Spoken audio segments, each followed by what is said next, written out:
Сәлем достар, бүгін осындай керемет дәмді блинчиктің рецептімен бөлісетін боламын. Бұл блинчиктің рецепті өте оңай, даже кішкентай баланың өзі жасайды. Ең алдымен бізге 2 жұмыртқа керек. Оны ыдысымызға жарып, жақсылап венчикпен араластырамыз. Оның үстіне жарты пиаладай көз мөлшерімен құмшекер саламыз. Мінекейіңіз, жұмыртқаны мен құмшекерді жақсылап араластырамыз, құмшекері ерігенше. Одан кейін 1 пиалай сүт құямыз. Пиалайды толтырып, мінекейіңіз, 1 пиалай сүт құйып, жақсылап араластырамыз. 3 қасық шит май қосамыз, мінекейіңіз. Оны да жақсылап араластырамыз. Шым-шым тұз. Ұнымызға разрыхитель қосамыз. Ұнды ситодан өткізгеніңіз жөн.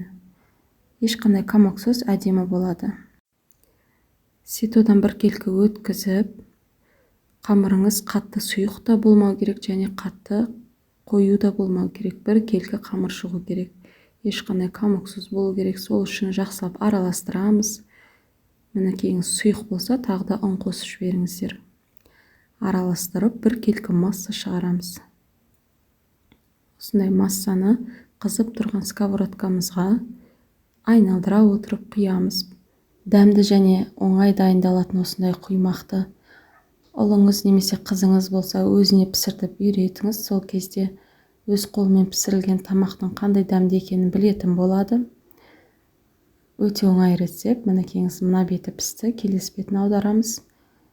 Осылайша әрбір құймағымызды пісіріп шығамыз.